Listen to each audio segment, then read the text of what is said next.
Valanchery girls higher secondary school NSS unit സഹപാഠിക്ക് ഒരു വീട് എന്ന പദ്ധതിയിലൂടെ നിർമ്മിച്ച വീടിന്റെ താക്കോൽ കൈമാറ്റവും സൗഹൃദ കൂട്ടായ്മയുടെ ഉദ്ഘാടനവും ഫെബ്രുവരി 27 നടക്കും. ഡോക്ടർ KT ജലീൽ MLA ഉദ്ഘാടനം നിർവഹിക്കും. Valanchery girls higher secondary school NSS unit സഹപാഠിക്ക് ഒരു വീട് എന്ന പദ്ധതിയിലൂടെ നിർമ്മിച്ച വീടിന്റെ താക്കോൽ കൈമാറ്റവും സൗഹൃദ കൂട്ടായ്മയുടെ ഉദ്ഘാടനവും ഫെബ്രുവരി 27 രാവിലെ നടക്കും. ഡോക്ടർ KT ജലീൽ MLA ഉദ്ഘാടനം നിർവഹിക്കും. കുട്ടികളും രക്ഷിതാക്കളും സമാഹരിച്ച തുകയും സ്കൂളിലെ അധ്യാപകർ നൽകിയ സംഭാവനയും മാനേജ്മെന്റ് വിഹിതവും മറ്റ് സഹായങ്ങളും ചേർത്താണ് സഹപാഠിക്ക് വീട് നിർമ്മിച്ചത്. Valanchery municipal chairperson V Haseena ചടങ്ങിൽ അധ്യക്ഷയാവും. നഗരസഭാ വൈസ് ചെയർമാൻ KV ഉണ്ണികൃഷ്ണൻ മുഖ്യപ്രഭാഷണം നടത്തും. ജനപ്രതിനിധികൾ, സാമൂഹിക സാംസ്കാരിക വിദ്യാഭ്യാസ മേഖലകളിലെ പ്രമുഖർ എന്നിവർ ചടങ്ങിൽ സംബന്ധിക്കും.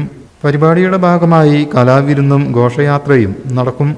1951 വളാഞ്ചേരി ഹൈസ്കൂൾ സ്ഥാപിതമാവുന്നത്. 98 Valanchery higher secondary school, Valanchery girls higher secondary school എന്നിങ്ങനെ രണ്ടായിട്ട് ബൈഫർക്കേഷൻ നടന്നു. 98 സ്ഥാപിതമായ വളാഞ്ചേരി ഗേൾസ് ഹയർ സെക്കൻഡറി സ്കൂളിൽ 2016 +2 കോഴ്സ് അനുവദിക്കുന്നത്.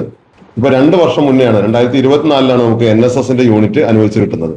NSS ഗേൾസ് ഹയർ സെക്കൻഡറി സ്കൂളിൽ യൂണിറ്റ് ആരംഭിച്ചതിന് ശേഷം ഒട്ടേറെ ശ്രദ്ധേയമായിട്ടുള്ള പ്രവർത്തനങ്ങൾ നമ്മൾ നടത്തിയിട്ടുണ്ട്. അതിൽ എടുത്തു പറയാവുന്ന ചില സേവന പ്രവർത്തനങ്ങൾ, സന്നദ്ധ പ്രവർത്തനങ്ങൾ, പരിസ്ഥിതി ആരോഗ്യ ബോധവൽക്കരണ ക്ലാസ്സുകൾ, പാവപ്പെട്ട ആളുകൾക്കുള്ള പൊതിച്ചോറ് വിതരണം, അങ്ങനെ ഒരുപാട് പ്രവർത്തനങ്ങൾ നടത്തിയിട്ടുണ്ട്. നമ്മൾ കഴിഞ്ഞ വർഷം MES മെഡിക്കൽ കോളേജിന്റെ CHന്റെ സഹകരണത്തോടുകൂടി ഒരു മെഗാ മെഡിക്കൽ ക്യാമ്പ് നടത്തിയിരുന്നു. അതുപോലെ തന്നെ ഉപജീവനം എന്നുള്ള പദ്ധതിയിൽ ഉൾപ്പെടുത്തിയിട്ട് ഒരുപാട് ആളുകൾക്ക് അവരെ നിത്യ ജീവിതം മുന്നോട്ട് കൊണ്ടുപോകുന്നതിന് സഹായകരമായിട്ടുള്ള രൂപത്തിൽ പ്രവർത്തനങ്ങൾ സംഘടിപ്പിച്ചിട്ടുണ്ട്. സഹപാഠിക്ക് ഒരു വീടൊരുക്കാമെന്ന NSSന്റെ പദ്ധതിയുടെ ഭാഗമായിട്ട് ഒരു വീട് നിർമ്മാണ പ്രവർത്തനം നമ്മൾ ഏറ്റെടുത്തിരുന്നു. ഒരു 10-16 വർഷം മുന്നേ ഒരു വീട് പണി ആരംഭിച്ച ഒരു കുടുംബമാണ്, പാവപ്പെട്ട കുടുംബമാണ്. പക്ഷെ അവർ ആരംഭിച്ചാൽ അവരുടെ സ്വപ്നം അവർക്ക് പൂർത്തീകരിക്കാൻ സാധിച്ചില്ല. ആ ഗൃഹനാഥൻ മരണമടയുകയും കുടുംബം വലിയ പ്രയാസത്തിലാവുകയും ചെയ്തു. ആ കുടുംബത്തിലുള്ള കുട്ടിയെ പഠിക്കുന്നത് നമ്മുടെ ഗേൾസ് ഹൈസ്കൂളിലാണ്. ഈ കുട്ടിയുടെ പ്രയാസങ്ങളെ സംബന്ധിച്ച് ക്ലാസ് ടീച്ചറും അവിടുത്തെ HM ഒക്കെ ശ്രദ്ധയിൽപ്പെടുത്തിയപ്പോൾ വളാഞ്ചേരി ഗേൾസ് ഹയർ സെക്കൻഡറി സ്കൂളിലെ NSS യൂണിറ്റ് അവര് നേരിട്ട് പോയി സന്ദർശിക്കുകയും അവർ പ്രയാസങ്ങൾ മനസ്സിലാക്കുകയും ആ ഭവനം ഏറ്റവും മെച്ചപ്പെട്ട രൂപത്തിൽ തന്നെ ഭവനത്തിന്റെ പൂർത്തീകരണം, ആ ഭവന നിർമ്മാണത്തിന് പൂർത്തീകരണം നടത്തി അവർക്ക് താമസിക്കുന്നതിന് ആവശ്യമായിട്ടുള്ള സൗകര്യങ്ങൾ ചെയ്തു കൊടുക്കുന്നതിന് വേണ്ടി തീരുമാനിച്ചു.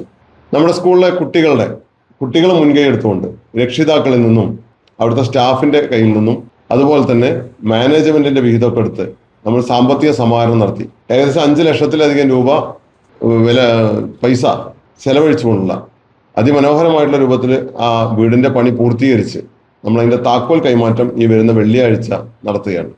News bureau, Valanchery.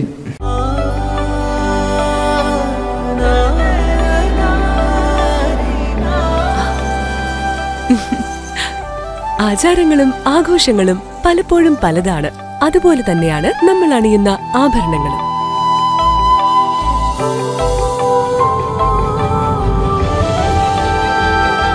ജീവിതത്തിലെ ഓരോ നിമിഷങ്ങളും അവിസ്മരണീയമാക്കുന്നു ആസാദ് ഗോൾഡ് ആൻഡ് ഡയമണ്ട്സ്.